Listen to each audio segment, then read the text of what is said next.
Friends subscribe कीजिए wifi study channel को और बेल आइकन को दबाइए लेटेस्ट एग्जाम वीडियो सबसे पहले देखने के लिए। Hello friends, welcome to WiFi study changing the way of learning. आज हम एसएससी का प्रीवियस ईयर्स का सॉल्यूशन कर रहे हैं क्वांटिटेटिव एप्टीट्यूड का। ये हमारी शिफ्ट है 28 अगस्त 2016 का शिफ्ट फर्स्ट का हमारा पेपर का सॉल्यूशन होगा। आप पहले समझ लीजिए कि कितना इंपॉर्टेंट है प्रीवियस ईयर। बहुत इंपॉर्टेंट है दोस्तों। हर साल नए नए क्वेश्चंस आपको देखने को मिलते हैं और उनको करके आप अगले क्वेश्चंस को अच्छे से कर सकते हैं और इजीली आप उनका आंसर दे सकते हैं। चलिए अपना सेशन स्टार्ट करते हैं।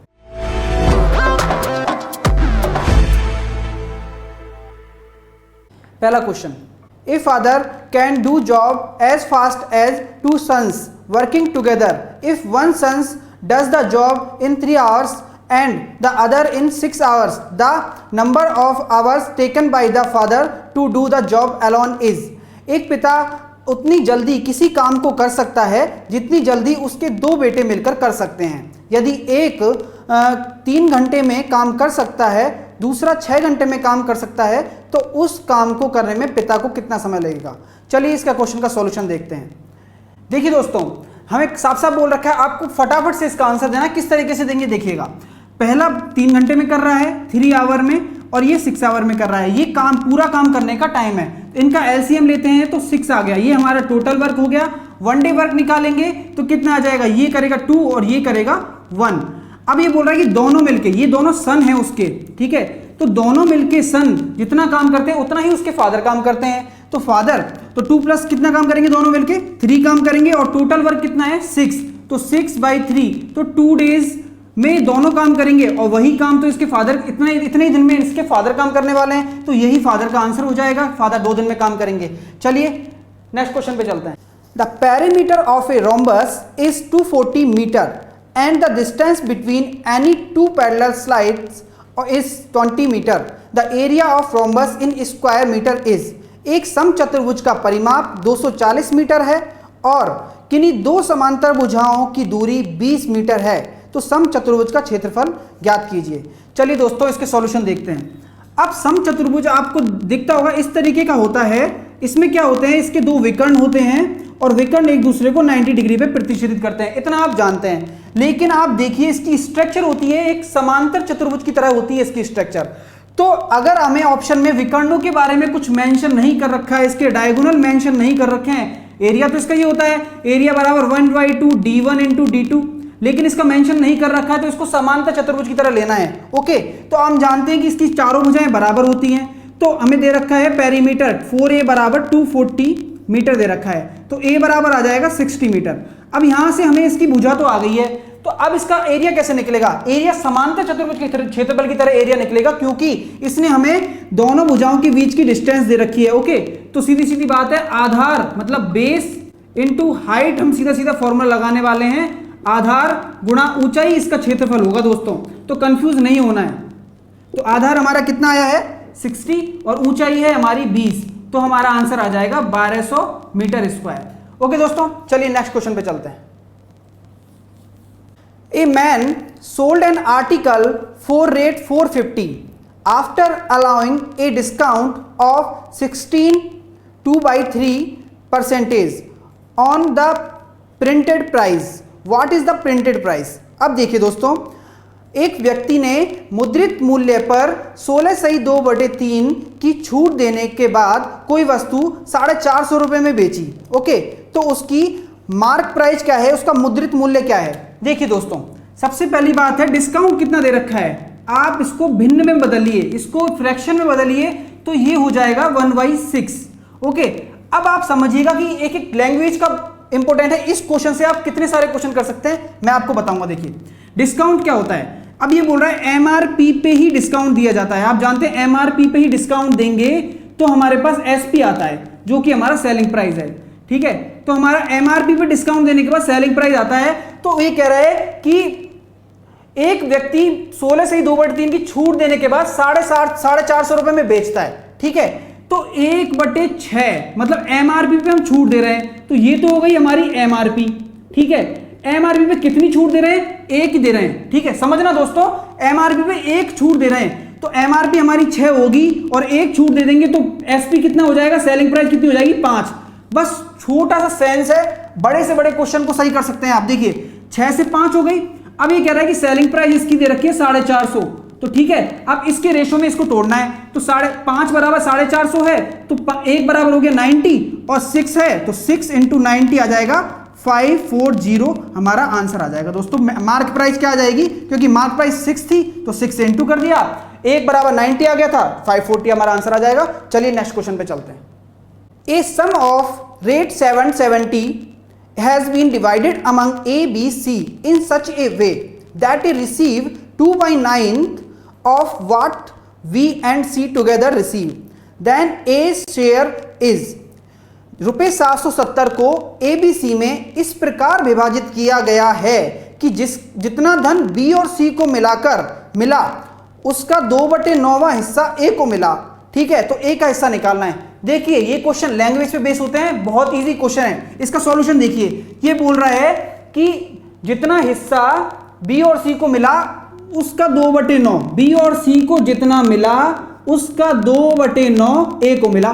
लैंग्वेज देखिए आपने, B और C को जितना मिला उसका 2/9 A को मिला, तो बस हमारा सॉल्यूशन आ गया।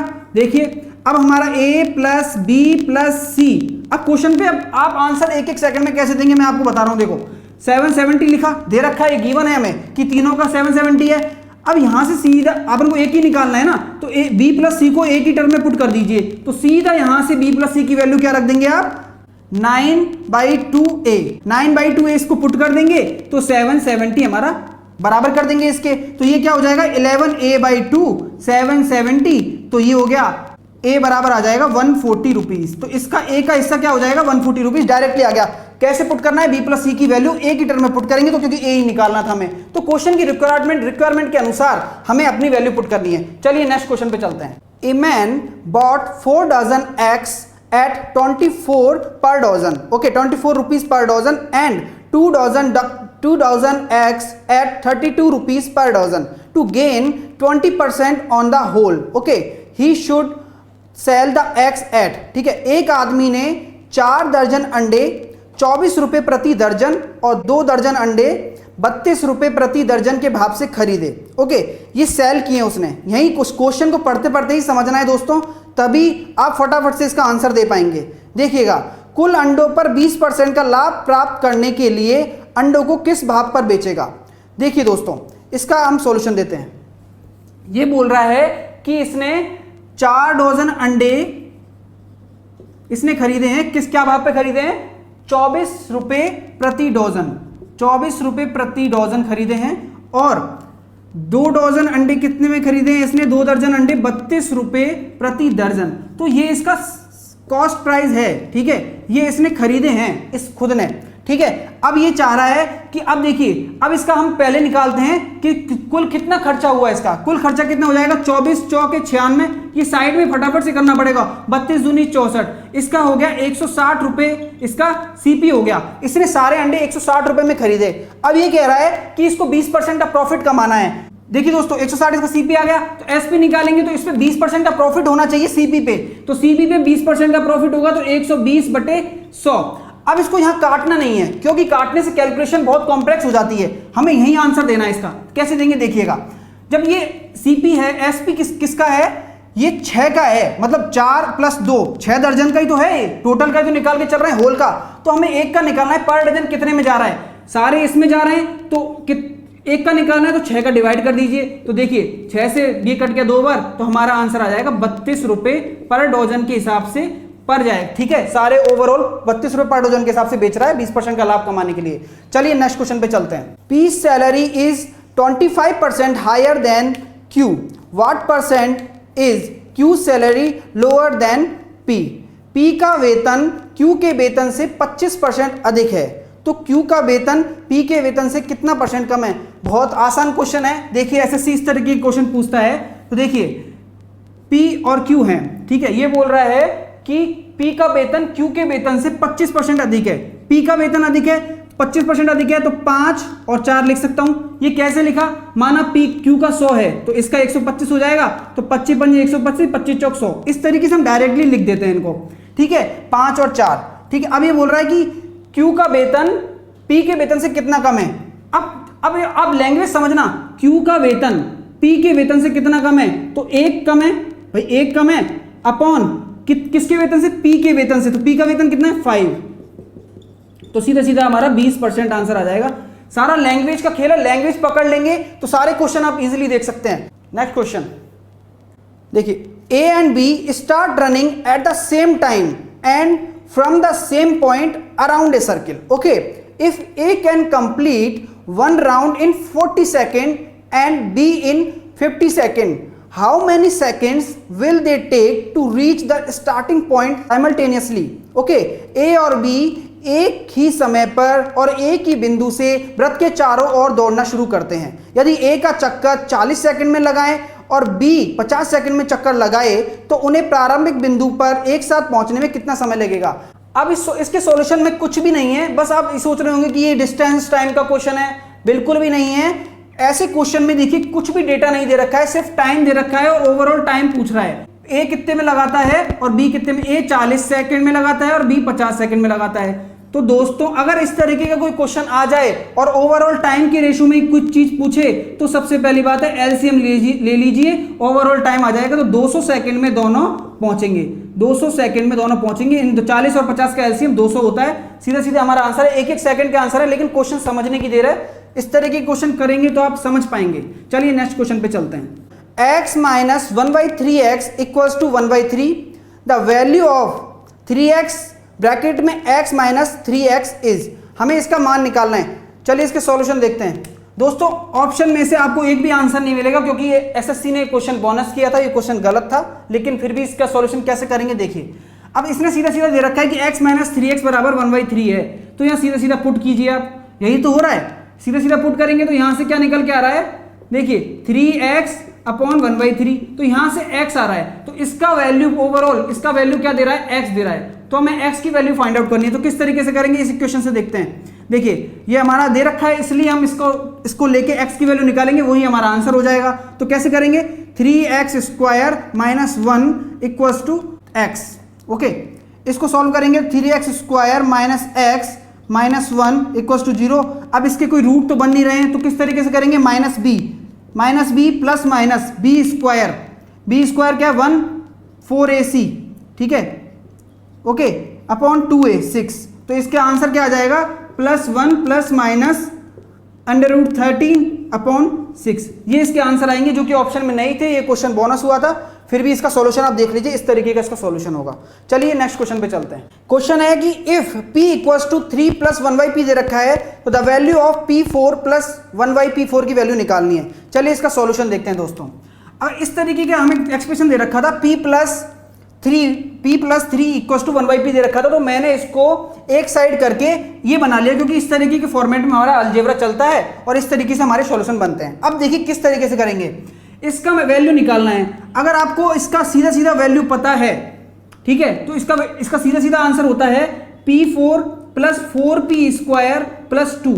ये इसका सीधा सीधा आंसर होता है अगर इसकी वैल्यू आपको याद है। अगर नहीं है तो कोई टेंशन लेने वाली बात नहीं है। देखिएगा किस तरीके से करेंगे, p4 लाना है तो ऑब्वियस सी बात है स्क्वायर होने वाला है, स्क्वायर किया मैंने इसका, p square plus 1/p square minus p2ab, ठीक है, 2ab, तो p से p तो कट ही गया, बराबर -3 का स्क्वायर करेंगे तो 9, ठीक है। तो अब ये -2 था यहाँ पे, तो ये 11 हो जाएगा, तो p स्क्वायर 1/p स्क्वायर बराबर हो जाएगा 11, ठीक है। अब हमें 4 लाना है ना, तो इसका और स्क्वायर कर दो एक बार, क्या दिक्कत है, तो वही a square plus b square वाला फॉर्मूला लग जाएगा, a प्लस b का होल स्क्वायर वाला। तो p4 प्लस 1/p4 प्लस है तो 2ab, तो p square upon 1/p square बराबर 121, ठीक है, 11 का स्क्वायर 121। अब ये कटने वाले हैं तो क्या आ जाएगा, p4 प्लस 1/p4 बराबर आ जाएगा 119। और इस फॉर्मूले में आप सीधा -3 पुट करेंगे तो भी आपका 119 आंसर आ जाएगा। चलिए नेक्स्ट क्वेश्चन पे चलते हैं। Next question, triangle ABC is an isosceles triangle with AB equals to AC equals to 15 centimetre and the altitude from A on BC is 12 centimetre, length of side BC is. एक triangle ABC एक समद्विबाहु त्रिभुज है जिसका AB और AC दे रखा है 15 centimetre, okay, और BC पर A से C लंब 12 सेंटीमीटर है, तो भुजा BC की लंबाई कितनी है। देखिए इसका सॉल्यूशन देखते हैं। देखिए अब आपको ये ज्योमेट्री तो बनानी पड़ेगी, क्योंकि जब भी आपको थीम आएगी, कि जब भी आपको फीलिंग आएगी कि क्वेश्चन किस तरीके से होने वाला है, हमें ये BC निकलवा रहा है, तो दोस्तों इस क्वेश्चन को सॉल्व करने की भी जरूरत नहीं है। ये 15 है, ये 12 है, इसने बोला है कि लंब है मतलब 90 डिग्री है, तो पाइथागोरस प्रमेय बिना देखे लगाइए। 90 डिग्री बन रहा है, ये सामने वाला 15, ये 12 लंब हो गया, ये हो गया कर्ण, हाइपोटेनस, ये हमारा हो गया हाइट, ये हो गई हमारी बेस। तो बेस इसका क्या आ जाने वाला है अपना, सीधी सीधी बात है, इसको करेंगे 225 माइनस 144 करेंगे तो 81 आ जाएगा, और 81 का रूट ही हमारा इसका बेस होगा, तो 9 सेंटीमीटर यहां से होगा। ठीक है, तो ए इसको मैं डी मान लेता हूं, ये 9 सेंटीमीटर होगा और ये भी 9 सेंटीमीटर होगा, दोनों को जोड़ेंगे तो क्या आंसर आ जाएगा, 18 सेंटीमीटर हमारा BC की लेंथ आ जाएगी। बिना देखे आप इस क्वेश्चन को कर सकते हैं। अगर आपकी प्रैक्टिस है तो 12 9 इसका बेस आने वाला है, सीधा सीधा हो जाएगा, तो 9 का दुगना करेंगे 18 हमारा आंसर आ जाएगा। चलिए अगले क्वेश्चन पे चलते हैं। The mid point of AB and AC of a triangle ABC are respectively X and Y. If BC plus XY equals to 12 unit, then the value of BC minus XY. देखिए दोस्तों, एक त्रिभुज ABC के AB और AC के मध्य क्रमशः बिंदु हैं X और Y। ठीक है, यदि BC plus XY equals to 12 unit हो तो BC माइनस XY का मान ज्ञात कीजिए। ओके दोस्तों, इसके सॉल्यूशन देखते हैं। देखिए फ्रेंड्स, ये हमारा इस तरीके से ज्योमेट्री दे रखी है, पहले ज्योमेट्री तो ड्रॉ करनी पड़ेगी। एक्स वाई ये दोनों समांतर होते हैं। अगर आपने ट्राइंगल की थ्योरम्स पढ़ी हैं तो आप जानते होंगे कि X Y equals to 1/2 BC होता है दोस्तों, ये एक थ्योरम होती है। आप अगर जानते हो तो ट्राइंगल की अगर मध्य बिंदु से कोई रेखा मिल रही हो तो वो बराबर इस नीचे वाली की आधी होती है। ठीक है, अब बस हमारा क्वेश्चन हो गया, BC प्लस XY दे रखा है तो सीधा सीधा वैल्यू पुट करिए। आप तो XY की वैल्यू पुट करेंगे तो 3/2 BC हो गया बराबर 12, तो ये हो जाएगा BC इक्वल टू हो जाएगा 8, BC 8 हो गया तो XY कितना हो जाएगा 4। अब हमें क्या निकालना है, BC माइनस XY, तो 8 माइनस 4 इक्वल टू 4 हमारा सेंटीमीटर हमारा आंसर हो जाएगा। डायरेक्टली आप अगर थ्योरम आती है, कंसेप्ट यहां से सीखने को मिलते हैं। चलिए अगले क्वेश्चन पे चलते हैं। Which of the following relations is correct for 0 theta है 0 से 90 के बीच में वेरी कर रहा है, 0 से 90 के बीच में निम्नलिखित में से कौन सा संबंध सही है। चलिए दोस्तों इसके सॉल्यूशन पे चलते हैं। थीटा दे रखा है हमारा 0 से 90 के बीच में, तो ज्यादा दूर देखिए 90 भी नहीं है 0 भी नहीं है, ये याद रखिए। अगर इक्वल टू होता तो हम 0 90 ले सकते थे, लेकिन बीच में पूछा है तो क्यों ना हम 45 ले लें, सबसे अच्छी वैल्यू 45। ठीक है, अब कुछ नहीं है, वैल्यू पुट करनी है। क्या साइन 45 होता है 1/√2 और ये होता है 1/2, क्या ये बराबर है, नहीं है, तो ये हमारा गलत हो गया। अब देखिए इसका साइन वही 1/√2 ओके ग्रेटर देन 1/2।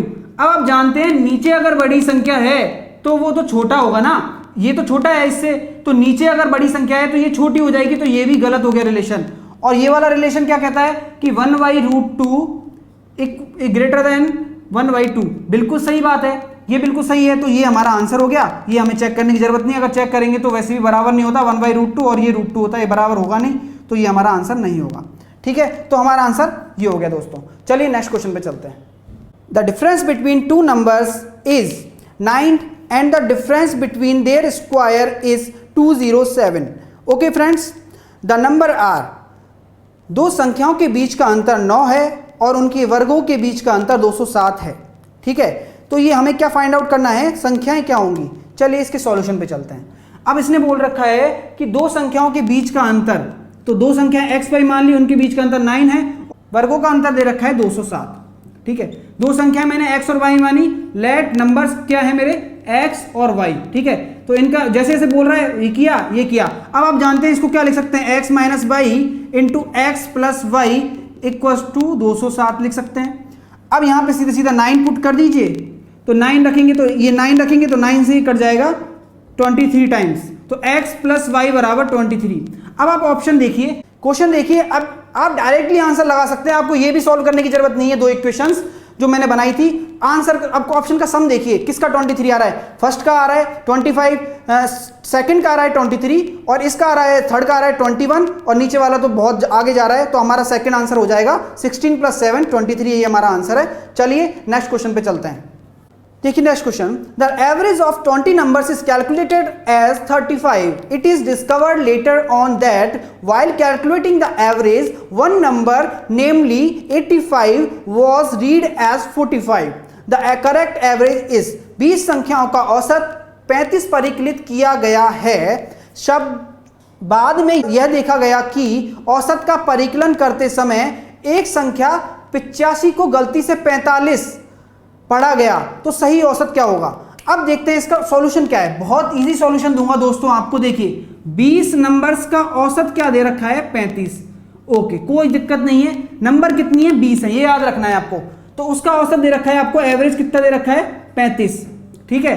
अब ये बोल रहा है कि जब औसत ये किया गया था तब क्या हुआ था कि एक संख्या 85 से 45 हो गई थी गलती से, तो इसमें 45 काउंट हुआ था दोस्तों। आपको समझ में आ रहा होगा कि जब इसका एवरेज निकाला था 35 आया था, इसमें 45 ली गई थी और ये गलती से हुआ था क्योंकि ये संख्या 85 थी, ओके। तो अब नया एवरेज और सही एवरेज क्या होगा।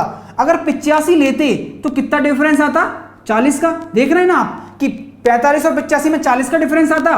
और हमारे पास कितने नंबर हैं 20 हैं, तो 20 का डिवाइड करिए तो कितना 2 का एवरेज में डिफरेंस आता। तो अब पहले कम संख्या ली थी, अब ज्यादा संख्या ली है तो एवरेज बढ़ जाएगा। तो पहले कितना था 35 था, तो +2 करेंगे तो 37 हमारा आंसर होगा। बहुत इजीली तरीके से आंसर दे सकते हैं। चलिए अगला क्वेश्चन पे चलते हैं। If x² minus xy plus y² equals to 2 and x4 plus x² into y² plus y4 equals to 6, then the value of x² plus xy plus y²। चलिए इसके सॉल्यूशन देखते हैं। अब फ्रेंड्स ये हमें गिवन है दोनों चीजें। अगर इसको क्वेश्चन को एसएससी में देखेंगे तो मैं आपसे कहूंगा इस क्वेश्चन को अटेम्प्ट ना करिए तो ही बेहतर है, क्योंकि टाइम टेकिंग है दोस्तों।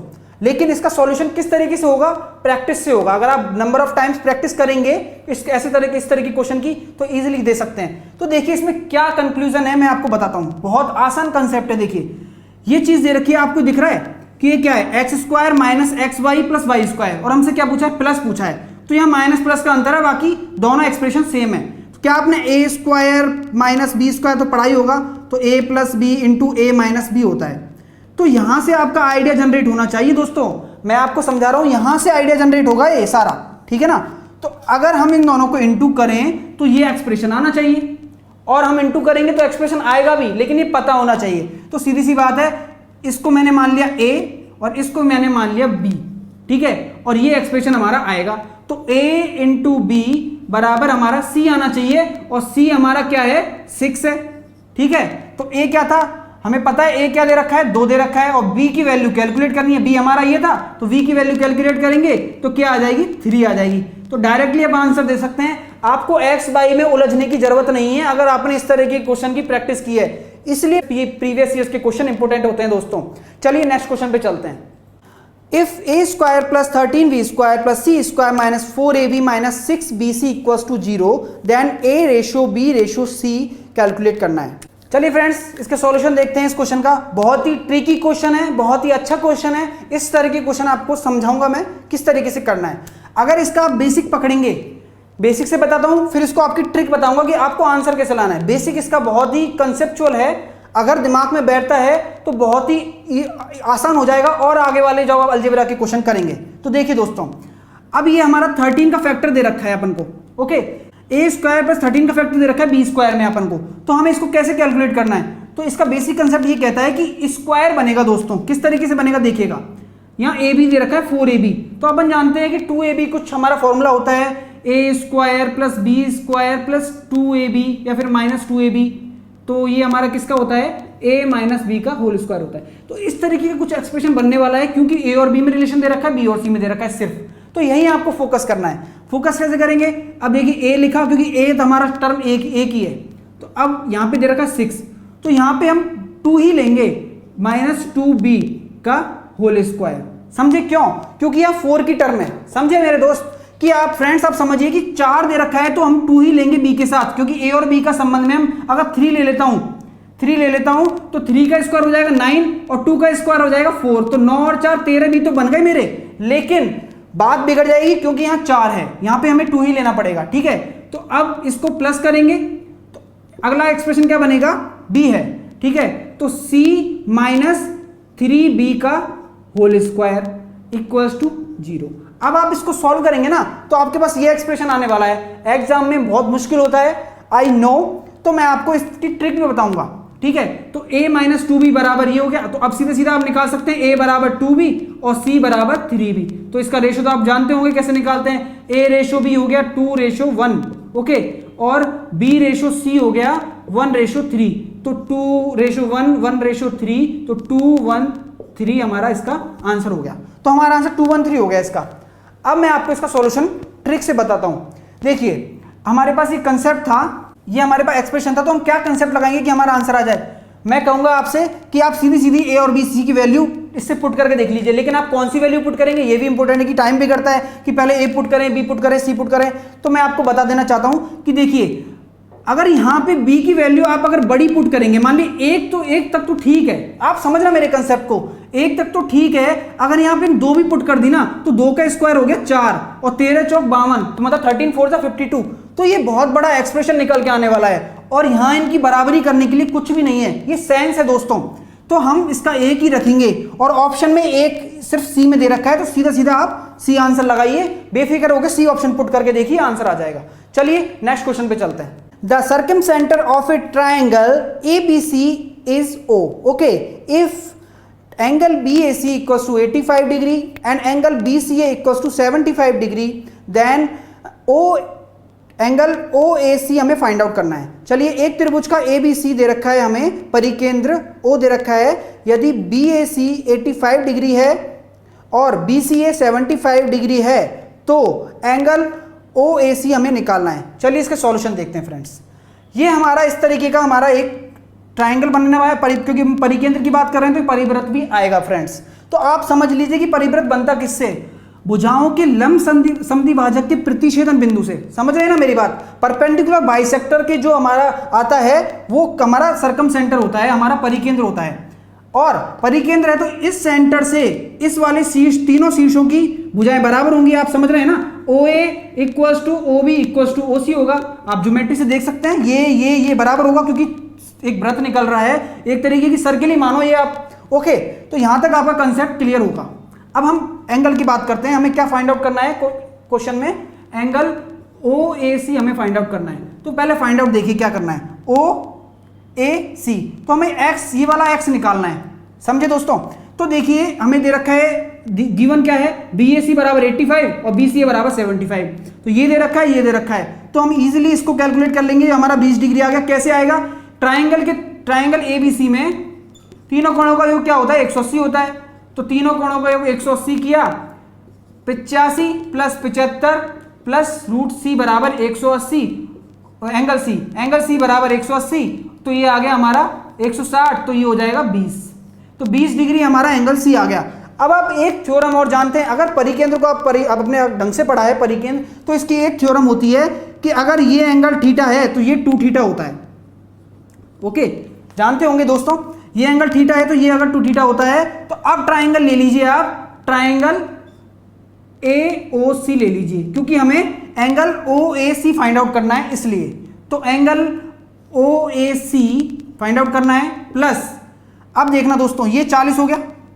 ओके, तो ये हो जाएगा 40 प्लस, और हमें ये, अब देखिए ये भुजा और ये भुजा बराबर होती है, मैंने आपसे बोला था, क्योंकि एक तरीके का एक सर्किल बन रहा है और उसका सेंटर ये और दोनों रेडियस बराबर है, तो रेडियस के द्वारा बनाए गए थीटा भी तो बराबर होंगे। तो ये x है तो ये भी x होगा, ऑब्वियस सी बात है ना, ये भी x होगा। तो एंगल हमारा ये जो C है ये भी हमारा x हो जाएगा और बराबर 180 कर दीजिए। ये ट्राइंगल लिया था, इसमें x और 40 डिग्री 2 थीटा, तो ये हमारा आ गया।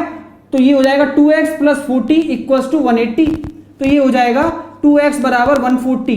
तो हमारा 2x बराबर 140 हो गया, तो x बराबर हमारा आ जाएगा 70 डिग्री, हमारा आंसर आ जाएगा। और x हमारा क्या था, OAC भी x था और OCA भी x था, तो हमारा आंसर आ जाएगा 70 डिग्री इसका। ओके, बहुत इंपॉर्टेंट कंसेप्ट है, ध्यान से समझिएगा। 2 थीटा वाला कंसेप्ट और ये भुजाओं वाला कंसेप्ट की बराबर होती हैं। चलिए नेक्स्ट क्वेश्चन पे चलते हैं। Radius of the in circle of an equilateral triangle of sides 2√3 unit is x centimetre. The value of x is 2√3 unit वाले एक समबाहु त्रिभुज के अंतःवृत्त की त्रिज्या x सेंटीमीटर है, तो x का मान ज्ञात कीजिए। देखिए दोस्तों इसके सॉल्यूशन पे चलते हैं। कि इस तरीके का हमें एक इक्विलेटरल ट्रायंगल है, क्यों है? क्योंकि इसकी तीनों भुजाएं बराबर होती हैं। समझ में आया? इसके अंदर एक सर्किल है, उसकी रेडियस निकालनी है, तो इन सर्किल की रेडियस निकालनी है, तो आप जानते हैं इसका डायरेक्टली फॉर्मूला होता है दोस्तों a/2√3। ओके, ये होता है इनर सर्किल की रेडियस का, और बड़ी मतलब परित्रिज्या क्या होती है? a/√3। तो आप कैसे याद रखेंगे इनको? देखिए, अगर बटे 2 करेंगे तो छोटा हो जाएगा, तो छोटा सर्किल, और हटा देंगे तो बड़ा सर्किल। तो इस तरीके से याद कर सकते हैं। आपको 2 कॉन्सेप्ट समझा दिए मैंने। अब इसका सीधा सीधा क्या दे रखा है? ए दे रखा है आपको 2√3, तो इसका आंसर आ जाएगा r बराबर 1 centimetre.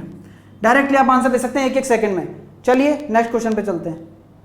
If the angle of elevation of a cloud, बहुत ही इंपॉर्टेंट क्वेश्चन है दोस्तों, बहुत ही अच्छा कंसेप्ट है, इसको ध्यान से समझना बस। If the angle of elevation of a cloud from a point 200 metre above a lake is 30 degree. Okay, the angle of depression of its reflection in the lake is 60 degree. Then the height of the cloud above the lake. बहुत अच्छा question है। यदि एक झील के 200 metre ऊपर बिंदु में बादल से उन्नयन कोण 30 डिग्री है और झील के उनके परावर्तन का अवनति कोण 60 डिग्री है, तो झील के ऊपर बादल की ऊंचाई कितनी होगी? देखिए दोस्तों, इस तरीके की कुछ ज्योमेट्री है, मैं आपको इस ज्योमेट्री को समझा देता हूं। ये क्लाउड है हमारे, ये हमारी झील बह रही है, ठीक है, ये हमारी झील है, समझ रहे हैं आप? तो ये झील का ऊपर का तल है। ओके, तो ये कह रहा है कि तल से 200 मीटर ऊपर कोई एक सतह है, उससे 30 डिग्री का उन्नयन कोण है, 30 डिग्री का उन्नयन कोण है, तो 30 डिग्री मैंने बना लिया। अब ये बोल रहा है कि क्लाउड से इसके क्षैतिज का अवनमन कोण क्या है? अवनमन कोण क्या होगा? 60 डिग्री। तो देखिए, क्लाउड की अपन सरफेस ले लेंगे, उसका 60 डिग्री मानेंगे, तो ये देखिए, तो ये अवनमन कोण आ रहा है 60 डिग्री, तो ये है। तो आप जानते हैं एकांतर कोणों का बराबर होते हैं आपस में, तो ये एकांतर कोण हो गया, जेड बन गया, तो ये भी 60 डिग्री हो जाएगा। अब कंसेप्ट क्या है ये समझिए। लेक है दोस्तों, झील है, तो झील में अगर ये 200 मीटर ऊपर कोई भी तल होगा, कोई भी सरफेस होगा, उसका रिफ्लेक्शन, आप जानते हैं कोई एक मिरर होता है, ये तो एक झील एक मिरर की तरह वर्क करेगी। अगर कोई रिफ्लेक्शन h हाइट पे बन रहा है तो उसके नीचे भी h हाइट पे बनेगा, तो टोटल कितना हो जाएगा? 2h का हो जाएगा। वही कंसेप्ट यहां लगाया है कि 200 मीटर ऊपर बनाए तो 200 मीटर नीचे रिफ्लेक्शन आएगा, उससे हमारा ये अवनमन कोण दे रखा है। लैंग्वेज बहुत इंपॉर्टेंट है दोस्तों, समझना। तो यही इसका कंसेप्ट है। चलिए अब हम लगाते हैं अपना एंगल वाला फॉर्मूला। तो देखिए, पहले मैंने ये ट्राइंगल ले लिया, मान के चलिए ये वाला ले लिया मैंने, छोटा वाला, जिसमें h दे रखा है, सिर्फ ये h हाइट है, ये 200 है, ये 200 है, आप समझ रहे हैं ना? ठीक है, तो मैंने ले लिया। तो tan थीटा हम लगाते हैं जनरली, तो tan 30 डिग्री बराबर हो जाएगा हाइट अपॉन बेस। ठीक है, तो यहां से क्या आ जाएगी? 1/√3 होता है ये, तो h अपॉन a, तो a निकाल लेते हैं अपन यहां से, h√3। तो यहां हमारा बेस आ गया a h√3, तो इसका काम हो गया। अब हमें h फाइंड आउट करना है, तो देखिए किस तरीके से करेंगे कि कितना ऊपर है सतह से, तो देखिए किस तरीके से करते हैं। तो h√3 हमारा आ गया। तो अभी हम ट्राइंगल लेंगे, ये वाला बड़ा वाला ट्राइंगल लेंगे दोस्तों, ये वाला।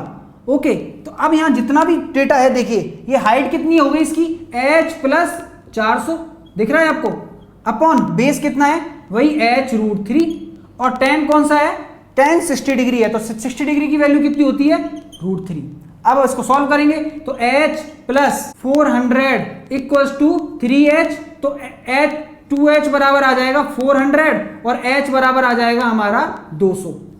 तो h बराबर 200 है, तो ये पूछ रहा है कि झील की सतह, तो ये झील की सतह है, सरफेस है, उससे कितना ऊपर है क्लाउड, तो h बराबर 200 आ गया, और 200 हमारा पहले से ही था, तो ये 400 हमारा इसका आंसर होगा दोस्तों। बहुत ही इंपॉर्टेंट कंसेप्ट है, इस तरह के क्वेश्चन एसएससी पूछ सकता है, और एक बार नहीं बार बार पूछ सकता है दोस्तों। तो आप इस कंसेप्ट को समझिए, रिफ्लेक्शन का कंसेप्ट क्या कहता है। ठीक है, अगले क्वेश्चन पे चलते हैं। The difference between the simple interest and compound interest compounded annually on rate 40,000 for 3 year at 8% per annum is 8% प्रति वर्ष की दर पर रेट 40,000 का 3 वर्ष के साधारण ब्याज और चक्रवृद्धि ब्याज का अंतर कितना होगा। बहुत ही आसान क्वेश्चन है। इसका फॉर्मूला होता है दोस्तों, अंतर क्या होता है, P r² अपॉन 100 का square plus 3 upon r upon 100। ठीक है, 3 + r अपॉन 100, ये हमारा इसका फॉर्मूला होता है। तो बस अब क्या करना है, ये r दे ही रखा है, सॉरी ये r दे रखा है हमें, तो r की वैल्यू क्या रखनी है, 8%। ओके, वो 8 रखनी है, क्योंकि r अपॉन 100 है तो 8 रखेंगे r की वैल्यू हम तो अपनी, ठीक है, r की वैल्यू 8 रखनी है और p कितना दे रखा है 40,000, ठीक है। तो इसका क्या आंसर आ जाएगा 40,000 64, ये 4 जीरो से 4 जीरो कटने वाली है स्क्वायर की इसकी, तो ये 3 प्लस r की वैल्यू 8 अपॉन 100 रखेंगे तो ये कितना हो जाएगा 3.08 को आपको 64 इंटू 4 से मल्टीप्लाई करना है, तो ये हो जाएगा अपना 256 इंटू 3.08। आप इसको मल्टीप्लाई करेंगे 2 आपका आंसर आ जाएगा इसका 788.48, ये आपका आंसर आ जाएगा। इजीली आप इंटू करके आंसर ला सकते हैं। चलिए नेक्स्ट क्वेश्चन पे चलते हैं। The pie chart shows the distribution of special children population during the year 1994 to 1996. The study the pie chart and the answer of the following questions. निम्नलिखित pie chart में वर्ष 1994 से 96 के विशेष बच्चों की जनसंख्या का वितरण दर्शाया गया है। पाई चार्ट का अध्ययन कीजिए और निम्नलिखित प्रश्नों का उत्तर दीजिए। तो हमारा पहला क्वेश्चन है, देखिए दोस्तों, पहला क्वेश्चन है find the appropriate percentage distribution of children with auditory disorder. Auditory disorder मतलब होता है श्रवण बाधा वाले बच्चों का अनुमानित प्रतिशत वितरण ज्ञात कीजिए। तो हमें एडी निकालना है, ऑडिटरी डिसऑर्डर, ठीक है। तो अब इसके सॉल्यूशन पे चलते हैं। देखिए दोस्तों, ऑडिटरी डिसऑर्डर जो ये श्रवण बाधा है ना, ये वो है, ठीक है। तो मैंने, आप भी इसी काम को करिएगा।